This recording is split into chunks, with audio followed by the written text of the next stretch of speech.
Bismillah, velhamdülillah, ve salatu ve selamu ala Resulillah, amma ba'd. Assalamu alaikum ve rahmetullahi ve berekatuh. Aziz qardaşlar, tövəndə anlaydığınlar, yaxşılar bağçısı 13-cü bab, yaxşılıq yollarının köplüyü doğrusida. Allah Taala mundaq deydi: Yaxşılıqdan niməni qılmanglar, Allah Taala onu bilib turadi. Allah Taala yana mundaq deydi: Sizlar qandaqliki yaxşı amalni qilsanglar, Allah Taala onu bilib turadi. Allah Taala yana mundaq deydi: Kimki zarrachilik yaxshi ish qiladi ekan, buning mukofotini ko'radi.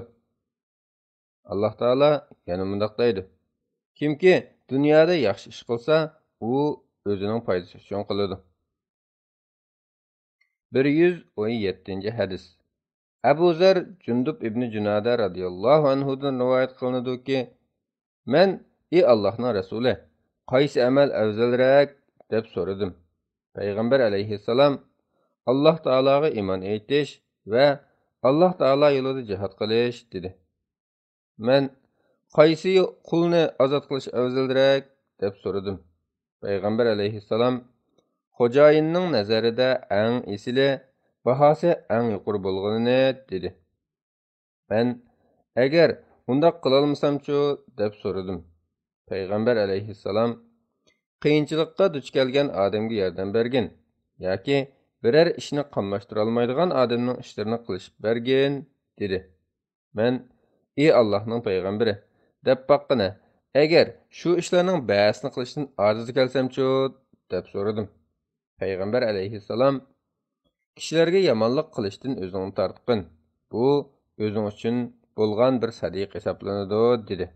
Buxoriy va Muslim rivoyat qilgan. Hadisning muhim nuqtalari. 1. Musulmonni qiyinchiligi bor va o'z ishining uddasidan chiqolmagan kishilarga yordam berishga rag'batlantirish. 2. Boshqalarga aziyat yetkazishdan saqlanishning zarurligi. Chunki buning savobi sadiqa va xayr ihson qilgandan kam emas ekanligi. 3. Alloh taologa iymon etish amallarning to'g'ri bo'lishi va Alloh taoloning dargohida qabul bo'lishining asosidir. Chunki amal iymonning mevasi hisoblanadi. 4. İslam dinining qullarni ozod qilishni tashabbus qiladiganligi. 118-hadis. Abu Zar radhiyallohu anhu rivoyat qilib mundaq deydi. Payg'ambar alayhissalom mundaq degan: Har saharda har bir uyg'unlaringlarga qarata ado qilishga tegishli sadiqa bor. Har tasbih subhanalloh, ya'ni Alloh taolo pokdir, sadiqidir. Her hamd, elhamdülillah, yani Allah Teala'nı medihiyaleymen, sadiqidir.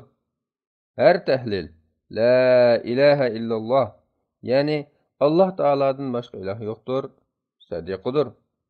Her tekbir, Allahu Ekber, yani Allah Teala uluğdur, sadiqidir. Yaxşılıqı buyuruş, sadiqidir. Yamanlıqdan tosuş, sadiqidir. Çaşkah vatıda 2 rakat namoz o'qish bo'lsa, yuqorqilarning hammasiga savobni kifoya qiladi. Buxoriy va Muslim rivoyat qilgan. Hadisning muhim nuqtalari. 1. Alloh taolaning ne'matlariga shukr qilish, balo qazodan saqlanish yusidan ko'p sadiq qilishning lozimligi. Agar buningga qodir bo'la olmasa, Alloh taolani ulug'lab, zikr aytish, yomonlikdan to'sib, nasihat qilish buning o'rnini bosadiganligi. 2. Hadisda aytilgan bo'yicha Alloh taolani ko'p zikr qilishning fazli, chashka namozini ado qilishga yiris bo'lish, uning eng ezi 2 rakat, eng ko'pi 8 rakat ekanligi. 3. Qurbi yetgan odamning sadiqa, xayr ihson qilishining boshqalarga manfaat yetkazganligi uchun eng yaxshi hisoblanganligi. 119-hadis. Abu Zar radhiyallohu anhu rivoyat qilib mundaq deydi. Payg'ambar alayhissalom mundaq degan: Manga ummatimning yaxshi va yomon amallarining hammasi to'g'rilandi. Men yo'ldan o'tkichilarga tosh, tikandek aziyat yetkazadigan biror narsani elib o'tganchilik kichik ishning ularning yaxshi amallarining qatorida bo'lganligini va masjidda ko'mitilmay qolgan tukurukning ularning yomon amallarining qatorida bo'lganligini ko'rdim. Buxoriy va Muslim rivoyat qilgan. Hadisning muhim nuqtalari. Birinchi, yaxshi amallarning nihoyat ko'pligi. Yo'lovchilarga aziyat yetkazadigan biror tikanni yo'ldan elib o'tish, masjiddagi tukurukni tozalashdek kishilar ko'zga ilmaydigan kichik ishlargami savob beriladigan yaxshi amallar jumlasidan ekanligi. Ikkinchi, kishilarga foydali ishlarni qilish, ziyon yetkazadigan ishlardan yiroq bo'lishga rag'batlantirish. Uchinchi, masjidni hurmatlash. Masjid adablariga bo'ysunish, tükürüş, meşgilishlik masjidning hurmatini saqlamaydigan bo'lmug'ir ishlarni qilishdan saqlanishning zarurligi. 120 hadis. Abu Zar radhiyallohu anhudan rivoyat qilinadiki, payg'ambar alayhissalomning sahobalari payg'ambar alayhissalomdan: "Ey Rasululloh, boylar savobda bizdan o'tib ketdi. Biz o'qigan namozni ularmi o'qisa, biz tutgan ro'zani ularmi tutsa, yana o'zlarining shuncha mollarini sadaqa bersa, biz bilolmaydigan tursak" deyishdi. Payg'ambar alayhissalom: "Alloh taolo sizlarga mo sadaqa qilgan narsa ato qildi-ku. Her bir tasbih aytish sadaqadir. Her bir tekbir aytish sadaqadir. Her bir hamd aytish sadaqadir. Her bir tahlil aytish sadaqadir. Yaxshilikqa buyurish sadaqadir. Yomonlikdan to'sish sadaqadir. Sizlarning biringlarning ayolinglar bilan birga bo'lishimiz sadaqadir" dedi. Kishilar: "Ey Rasululloh, bizning birarimiz o'zining shahvatini qondirsin savob berilamdi" dedi. Payg'ambar alayhissalom: "Aytib beqinglarchi, agar u shahvatini harom yo'l bilan qondirsa, uning gunoh bo'lmamdi?" Albatta bo'ladi. Shuningga o'xshash shahvatini halol yo'l bilan qondirsa, uning savob beriladi dedi. Muslim rivoyat qilgan. Hadisning muhim nuqtalari. Birinchi, musulmonlarning yaxshi amallarini qilishda, Alloh taolaning dargohida zo'r ajr fazliga erishishda o'zaro baslashadiganligi, ozroq kam qolgan yerlari uchun afsuslanganligi. Ikkinchi, islom dinida ibodatning doirasining intayin keng ekanligi, musulmonning to'g'ri niyat, yaxshi maqsad bilan qilgan eng oddiy ishlariningmi ibodat hisoblanib ajriga erishadiganligi. Uchinchi, Alloh taolaning amrini tutish yuzidan gunohni tark etkichilarga yaxshi ish qilganning savobi beriladiganligi. 121 hadis. Abu Zar radhiyallohu anhudan rivoyat qilinadiki, payg'ambar alayhissalom bundoq degan: "Men kichikkina bir yaxshiliknimi kichik chog'lama. Sen kichikkina bir yaxshiliknimi kichik chog'lama. Qarindishing bilan xush chiroy uchrashganingchilik bo'lsin." Muslim rivoyat qilgan. Hadisning muhim nuqtalari.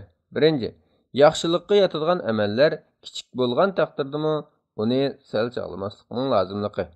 Ikkinchi, müminlar orasidagi qarindoshlarcha muhabbatni kuchaytirish uchun kishilarga yaxshilik qilish, xushallik bag'ishlashning xayrli ish ekanligi. 122 hadis.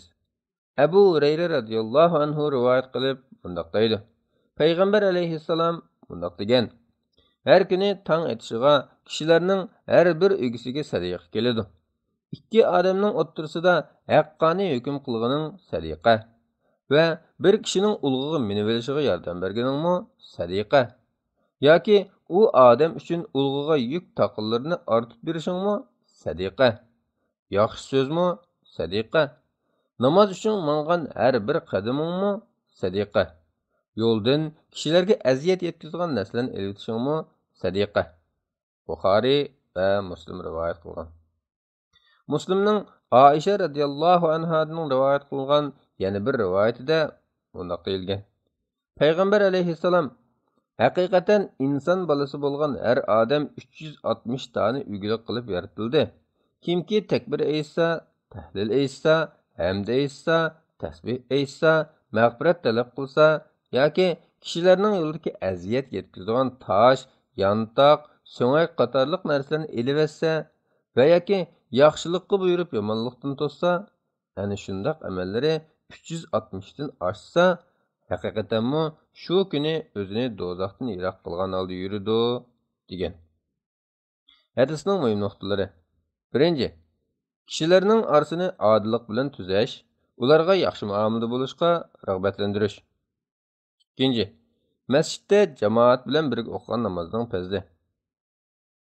Uchinchi, hadisda bayon qilingan ishlarning hammasini qilishga va yoki faqat ba'sni qilishga qodir bo'ladigan odamga sadiq qilganning ajri savobi beriladiganligi.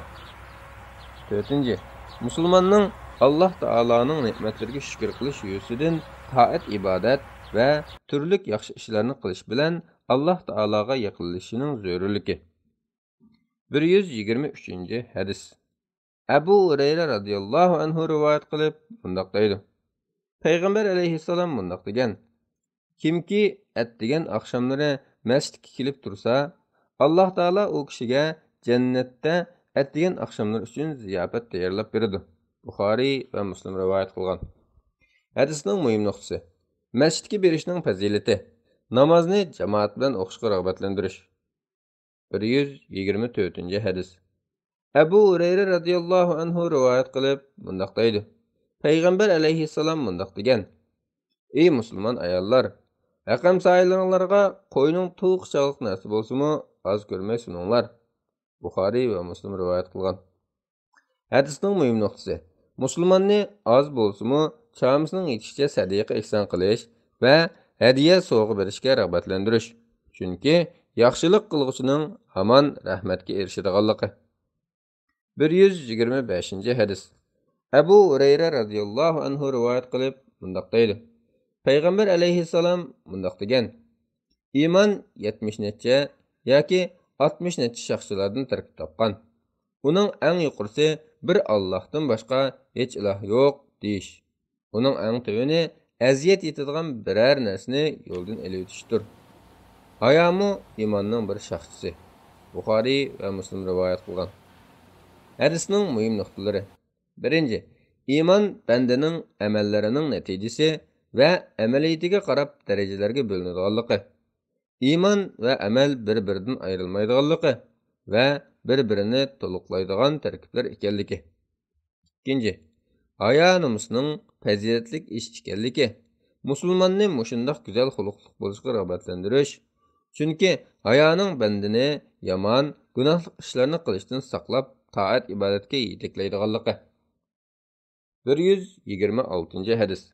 Abu Hurayra radhiyallohu anhu rivoyat qilib bundoq deydi. Payg'ambar alayhissalom bundoq degan: Bir kishi yo'lda ketib o'tib, qattiq usab ketibdi. Bir quduqni tepib, uningga tushib suv ichibdi. Quduqdan chiqqanda bir itning ussizlikdan nam to'pini yalayotganligini ko'ribdi. Ondan u kishi: "Bu itmi men ussigandek usab ketibdi-da" deb quduqqa tushib, o'tkiga suv to'shqizib, uni tishlab, yuqoriga yamishib chiqib, itni sug'uribdi. Alloh taolo bu kishidan rozi bo'lib, uni mag'firat qilibdi. Kishilar: "Ey Allohning payg'ambari, chorvalarni sug'arsaqmi savob bo'lamdi?" deb so'radi. Payg'ambar alayhissalom: "Har qanday o'l jigarda, ya'ni jonibar hayvonda savob bor" dedi. Buxoriy va Muslim rivoyat qilgan. Buxoriyning rivoyatida Alloh taolo uningdan rozi bo'ldi, ondan uni mag'firat qildi va jannatga kirgizdi deyilgan. Bu ikkisining yana bir rivoyatida bir it ussizlikdan quduqning atrofida aylanib yurib o'lay deb qolganda, tuyuqsiz Bani Isroildan bir fahisha ayol kelib qolib, o'zining o'tki bilan suv tortib itni sug'ardi. Shuning bilan u ayolga mag'firat qilindi deyilgan. Hadisning muhim nuqtalari. 1. Har qanday mahluqotga yaxshilik qilishning fazilati. Uning Alloh taoloning zo'r ajr savob beradigan, shu sababli bandasining gunohlarini mag'firat qilib o'tadigan yaxshi amallar jumlasidan ekanligi. 2. Bandaning ehtiyojini eshingan holda biror muhtoj odam yoki hayvonni suv berib, uni ussizlikdan qutqizishning bandini Alloh taologa yaqinlashtiradigan fazilatlik, savobli ish ekanligi. 3. Islom dinining odam tugul, hatto hayvonlarga rahim shafqat qiladigan rahmat dini ekanligi. 4. Alloh taoloning bandalarga fazl va rahmatining nihoyat keng ekanligi. Bandaning qilgan azroq yaxshi amallar uchunmi cho'ng gunohlarini mag'firat qiladiganligi. 127 hadis. Abu Hurayra radhiyallohu anhu rivoyat qilib bundoq deydi. Payg'ambar alayhissalom bundoq degan: Men haqiqatan yo'lning ustida musulmonlarga aziyat yetkazgan bir tal daraxtni kesayotgan bir kishining jannatda yayrab yurganligini ko'rdim. Muslim rivoyat qilgan. Yana bir rivoyatda bundoq deyilgan: Bir kishi yo'lning ustidagi daraxtlarning shoxlari oraliqdan o'tib ketib dediki, Alloh taoloning nomi bilan qasamki, musulmonlarga putlashmaslik uchun bu daraxtni cho'qim elib o'taman, deb elib o'tdi. Shunga u jannatga kirdi. Buxoriy va Muslimning yana bir rivoyatida bir kishi yo'lda ketib o'tib, yo'l ustidagi bir tikanlik shoxni ko'rdi-da, ondan uni bir chetga surib o'tdi. Shuning bilan Alloh taolo uningdan rozi bo'ldi va uni mag'firat qildi. Hadisning muhim nuqtasi. Yo'ldan kishilarga aziyat yetkazadigan tikan, tashdek narsalarni elib o'tishning fazli, savobi, shundaqla bandini musulmonlarga foyda yetkazadigan, ziyondan saqlaydigan ishlarni qilishga rag'batlantirish. 128 hadis. Abu Hurayra radhiyallohu anhu rivoyat qilib mundaq deydi. Payg'ambar alayhissalom mundaq degan: Kimki tahoratni to'liq elib, juma o'qish uchun masjidga kelsa, ondan jim o'ltirib, jumaning xutbasini anglasa, Alloh taolo uning bir juma bilan yana bir juma va yana uningga 3 kun qo'shib, shu oraliqdagi gunohlarini mag'firat qiladi. Kimki imom so'zlayotganda ushshaq toshlarni elevatganchilik bir ish qilsa-mu, haqiqatan bema'ni ish qilgan bo'ladi. Ya'ni jumaning savobidan quruq qoladi. Muslim rivoyat qilgan. Hadisning muhim nuqtalari. Birinchi, musulmonni tahoratni to'liq elishga va juma namozini ado qilishga rag'batlantirish. Ikkinchi, juma namozining fazli savobining cho'ngligi, juma namozining har bir balog'atga yetgan, o'z yurtida muqim turgan bir kishiga farz ekanligi. Uchinchi, juma namozining bandining 10 kun ichidagi kichik gunohlariga kafforat bo'lganligi. Chunki Alloh taolaning bir yaxshilik uchun 10 hassa savob beradiganligi. 4. Juma namozining xutbasiga jimjit quloq solish kerakligi. Gap qilishga o'xshash har qanday ish bilan mashg'ul bo'lishning durust emasligi. 129 hadis. Abu Hurayra radhiyallohu anhu rivoyat qilib mundaq deydi. Payg'ambar alayhissalom mundaq degan: Bir mümin musulmon tahorat elib, yüzünü yuvganda ko'zi bilan qaragan gunohi suv bilan yoki suvning oxirgi tomchisi bilan yuzini yuyilib chiqib ketadi. Qo'lni yuvganda qo'l bilan tutib qilgan xatoligi suv bilan yoki suvning eng oxirgi tomchisi bilan yuyilib chiqib ketadi. Putini yuvganda puti bilan mengib qilgan xatoligi suv bilan yoki suvning oxirgi tomchisi bilan birga yuyilib chiqib ketadi. Shuning uchun shuning bilan tahoratning kamil ilinganligidan u gunohlardan pokiz tozalagan holda chiqib ketadi. Muslim rivoyat qilgan. Hadisning muhim nuqtalari. Tahoratning fazli savobi uning bandining gunohdan poklanish vasitasi bo'lib, Alloh taolaning bandalarga qilgan fazli marhamati ekanligi. 130 hadis. Abu Hurayra radhiyallohu anhu rivoyat qilib mundaq deydi. Payg'ambar alayhissalom mundaq degan: Bir odam cho'ng gunohlarni qilmaganlar bo'lsa, 5 vaqt namoz va juma namozi bir jumadan yana bir jumagacha, roza bu Ramazondan yana bir Ramazongacha bo'lgan oraliqdagi gunohlarini yo'qqa chiqaradi. Muslim rivoyat qilgan. Hadisning muhim nuqtasi. Hadisda aytilgan ishlarni to'liq ravishda ado qilish Alloh taolaning fazli, rahmati bilan bandining kichik gunohlarini mag'firat qilishining sababi ekanligi. Agar banda kichik gunohdan boshqa cho'ng gunohlarni qilgan bo'lsa, Alloh taolaning yangilatishini umid qilish kerakligi. Chunki cho'ng gunohlarning mag'firat qilinishi uchun bandaning chin ixlosi bilan qilgan tavbasining shart qilinganligi. 131 hadis. Abu Hurayra radhiyallohu anhu rivoyat qilib mundaq deydi. Payg'ambar alayhissalom mundaq degan: Men sizlarni Alloh taolo xatoliklaringizni o'chirib tashlaydigan, darajanglarni ko'taradigan bir ishga dalolat qilaymi deganda, kishilar shunday qilgan ey Allohning payg'ambari deyishdi. Payg'ambar alayhissalom ig'ir tuyulgan ahvoldami tahoratni kamil elish, masjidga ko'p berish va bir namozdan keyin yana bir namozga muntazir bo'lish, kutib turish, mana bular Alloh taolo yo'lida jihad qilganga o'xshashdir dedi. Muslim rivoyat qilgan. Hadisning muhim nuqtalari. Birinchi, qattiq sovuq yoki suvga hojatmand bo'lgan va suv izlayotgan qiyin holatlardami bandini to'liq tahorat elishga rag'batlantirish. Ikkinchi, jamoat namoziga ahamiyat berib, uni masjidda ado qilish kerakligi. Uchinchi, hadisdagi amallar bandining gunohlarining mag'firat qilinishidagi va Alloh taologa yaqinlashishidagi vosita ekanligi. 4. Hadisda deyilgan mag'firat qilinadigan gunohlar Alloh taoloning haqqiga munosabatli ishlarda bo'lib, bandining haqqiga munosabatli ishlarda cho'qim egisining roziligini olish, ado qilish shart qilinganligi. 132 hadis. Abu Musa Ash'ari radhiyallohu anhu rivoyat qilib mundoq deydi. Payg'ambar alayhissalom mundoq degan: Kimki bomdod va asr namozini o'qisa, jannatga kiradi. Buxoriy va Muslim rivoyat qilgan. Hadisning muhim nuqtasi: bomdod va asr namozini vaqtida ado qilishning fazil savobi, chunki bomdod namozi kishining shirin uyquga vaqtida bo'ladi. Asr namozi bo'lsa, kishining bir kunlik ishlarini tugatishga aldirab ishlayotgan vaqtiga to'g'ri keladi. Shundoq ekan, boshqa namozlarni vaqtida ado qilish texmi zarurdir. 133 hadis. Abu Musa Ash'ari radhiyallohu anhu rivoyat qilib mundoq deydi.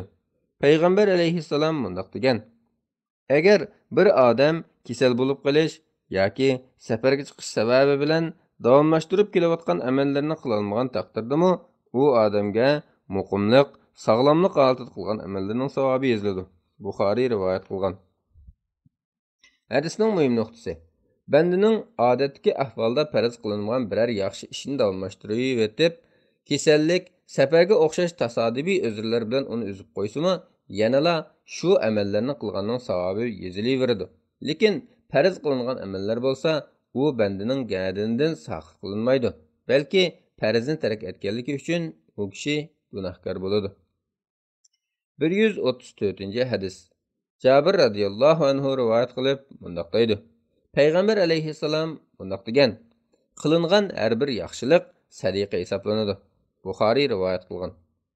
Hadisning muhim nuqtasi: Mü'minning qilgan har bir yaxshiligi uchun sadiqa ihsonning savobi berilganligi. 135 hadis. Jabir radhiyallohu anhu rivoyat qilib mundoq deydi. Payg'ambar alayhissalom mundoq degan: biror musulmon bir ko'chat tikib, boshqalar uning mevasini yesa, u kishi uchun bir sadiqadir. Mevasidan o'g'irlansimi, uning uchun bir sadiqadir. Uni birisi sundirib vassimi, uning uchun sadiqadir. Yana bir rivoyatda, agar biror musulmon ko'chat tiksa, uning mevasidan inson yoki hayvon yoki qushlar yesa, uning uchun toki qiyomatgacha sadiqa hisoblanadi deyilgan. Yana bir rivoyatda, agar biror musulmon ko'chat tiksa yoki ziroat tirsa, uning mevasidan inson, hayvon yoki boshqalar yesa, uning uchun sadiqa hisoblanadi deyilgan. Muslim rivoyat qilgan. Hadisning muhim nuqtalari: 1. Ko'chat tikish ziroat tirishning fazilati, savobi va bandini shunday qilishga rag'batlantirish. Bu bo'lsa, banda o'lgandan keyinmi savob uzilmay yezib turadigan yaxshi amallar qatorida kiradiganligi. 2. Alloh taolaning mahluqotlarga foydali bo'lgan, ularning g'ashidan chiqib, ishlarni osonlashtirib beradigan amallarni qilishning savobli ish ekanligi. 3. Banda o'z mulkidan o'g'irlangan, bulangan, buzitilgan narsalarga sabr qilsa, shular uchun savobga erishadiganligi. 136 hadis. Jabir radhiyallohu anhu da rivoyat qilinadiki, Bani Salama qabilasi masjidga qiraq joyga ko'chib kelmoqchi bo'ldi. Bu xabar payg'ambar alayhissalomga yetdi. Payg'ambar alayhissalom ularga: "Mana sizlarning masjidga qiraq joyga ko'chib kelmoqchi bo'lganliklaringiz yetdi, shundaqmi?" dedi. Ular: "Shundaq ey Rasululloh, biz shundaq qilmoqchi bo'ldik" dedi. Payg'ambar alayhissalom: "Ey Bani Salama, joyinglarda turaveringlar. Masjidga kelish uchun bosgan har bir qadamingizga savob yozilib turadi. Joyinglarda turaveringlar. Bosgan har bir qadamingizga savob yozilib turadi" dedi. Muslim rivoyat qilgan. Yana bir rivoyatda haqiqatan har bir bosgan qadamingizga bir daraja beriladi deyilgan. Hadisning muhim nuqtalari: bandining amallariga uning tortgan jafosiga loyiq savob berilganligi. 2. Kishilarni masjiddan yiroq yerda tursimi, yanada jamoat namozini ado qilishga rag'batlantirganligi. 137 hadis. Ubay ibn Ka'b radhiyallohu anhu da rivoyat qilinadiki, bir kishi bor edi. Uning uyi masjidga hammadan yiroq edi. U odam biror vaqt namozning vaqtini o'tkazmay, jamoat bilan birga masjidda o'qiydi.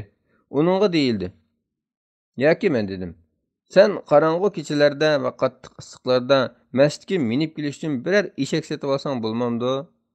U uyimning masjidning yanında bo'lishidan xushal bo'lmayman. Chunki mening masjidga kelgan va qaytgan chog'larimdagi qadamlarimga mang'an yo'limga savob yozilib turishni xohlayman dedi. Payg'ambar alayhissalom uning bu so'zini anglab, Alloh taolo ashu narsalarning hammasini sana jamlab berdi dedi.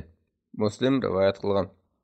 Yana bir rivoyatda haqiqatan Alloh taoloning rizosi uchun qilgan ishlaringning savobi sana bo'ldi dedi deyilgan. Hadisning muhim nuqtasi insonning amallarida niyat va maqsadiga loyiq ajr savobga erishadiganligi. 138 hadis. Abdullah ibn Amr ibn As radhiyallohu anhu rivoyat qilib bunday deydi. Payg'ambar alayhissalom bunday degan: 40 xislat bor. Ularning yuqorisi bir musulmon birodarga 3 kunning sutini seg'ib ichib olish uchun o'tni berib turishdir. Qandoqki bir odam Alloh taoloning savobini umid qilib va Alloh taoloning va'dasiga ishinib, ashu xislatlarning birarsiga amal qilsa, shuning bilan Alloh taolo uni jannatga kirgizadi. Buxoriy rivoyat qilgan. Hadisning muhim nuqtasi Alloh taoloning bandalarga yaxshilik yo'llarini va turlarini ko'p qilib berganligidek, rahmat marhamatining nihoyat kengligi. Bandaning yaxshi niyat bilan qilgan 3 kunning sutini sig'ib olish uchun bir birodarga berishdek kichik ishlar uchunmi savob beriladiganligi. 139 hadis. Adi ibn Hatim radhiyallohu anhu rivoyat qilib bunday deydi. Men Payg'ambar alayhissalomning bunday deganligini angladim. Gerçi yerim xurumchaqliq narsa bo'lsa-mu, sadiqa qilib do'zaxdan saqlaninglar. Buxoriy va Muslim rivoyat qilgan. Yana bir rivoyatda Payg'ambar alayhissalom bunday degan: Alloh taolo pat arada har biringlar bilan tarjimonsiz bevosita so'zlashadi. U odam o'ng tarafiga qarasimi, so'l tarafiga qarasimi, amallarini ko'radi. O'zining oldiga qarasa, ko'z o'dida turgan do'zaxdan boshqani ko'rmaydi. Yerim xurma chog'liq narsa sadiq qilib bo'lsa-mu, do'zaxdan saqlaninglar. Shunchalik narsadan topolmagan odam biror ig'iz yaxshi so'z qilish bilan bo'lsa-mu, do'zaxdan saqlansin. Buxoriy va Muslim rivoyat qilgan. Hadisning muhim nuqtalari: bandani qurbi yetishcha sadiq qilishga, go'zal axloqlar bilan xuluqlanib, kishilarga chiroyli muomala qilishga rag'batlantirish. Ikkinchi, mu'minning Alloh bilan uchrashadigan kunda yerga qarab qolmaslik uchun ko'proq taat ibodat qilib, yomonliklardan saqlanish kerakligi. Uchinchi, bandaning qiyomat kunida hech qanday parda, vosita bo'lmagan holda Alloh taologa yuzlanganligi. Shunga Parvardigorining amriga xiloflik qilishdan saqlanish kerakligi. To'rtinchi, insonga qiyomat kunida yaxshi amallardan boshqa hech narsa esqatmaydiganligi uchun bu dunyoda yaxshi amallarni qilishga hiris bo'lish lozimligi. 140-hadis. Anas radhiyallohu anhu rivoyat qilib bunday deydi. Payg'ambar alayhissalom bunday degan: haqiqatan Alloh taolo atdigan va kechki tomoqlarida yegan narsalarga hamda etgan va ichgan narsalarga hamda etgan bandalardan rozi bo'ladi. Muslim rivoyat qilgan. Hadisning muhim nuqtasi bandani Alloh taoloning fazl rahmatining kengligi, ne'matlarining sonsizligi uchun shukr qilish, hamd sano aytishga rag'batlantirish. Chunki Alloh taolo hamd sanoga eng loyiq zot bo'lib, shukr qilish bandaning amallarining qabul bo'lishi va najotlik tepish yo'li ekanligi. 141-hadis. Abu Musa radhiyallohu anhu rivoyat qilib bunday deydi. Payg'ambar alayhissalom bunday degan: har bir musulmon sadiq qilishi lozim. Abu Musa aytib baqqanki, sadiqa qilgan narsa topolmasmchu dedi. Payg'ambar alayhissalom o'z qo'li bilan kesib qilish orqali o'zgun foyda yetkazsin, sadiq qilsin dedi. Abu Musa aytib baqqanki, undaqmi qilolmaschu dedi. Payg'ambar alayhissalom ojiz bechoralarga yo'lak bo'lsin dedi. Abu Musa unimi qilolmaschu dedi. Payg'ambar alayhissalom yaxshilikqa buyursin dedi. Abu Musa unimi qilolmaschu dedi. Payg'ambar alayhissalom yomon ishlardan qo'li yo'qsin. Bu uningga sadiqaning o'rnida bo'ladi dedi. Buxoriy va Muslim rivoyat qilgan. Hadisning muhim nuqtalari: birinchi, musulmonni o'zining hojatlaridan chiqish, boshqalardan so'ramaslik, balki o'z amali orqali boshqalarga manfaat yetkazish uchun biror kasb bilan shug'ullanishga rag'batlantirish. Ikkinchi, sadiqaning doirasining intayin kengligi, turlik yaxshilik yo'llari, hatto yomon ishlarning qo'l yig'ishning sadiqa doirasiga kiradiganligi. Vallohu a'lam bis-savob. Assalomu alaykum va rahmatullohi va barakatuh. Ayyuhannas, ishtinglar amuxas. Kitoblardan xabarsiz qolganlar bu kanalni qilinglar xos. Har xil yangi chiqqan kitoblardan vaqtida xabardor bo'lishni xohlaydigan qarindoshlarning bu kanalimizga ergashib olishingizlarni qizg'in qarshi olamiz.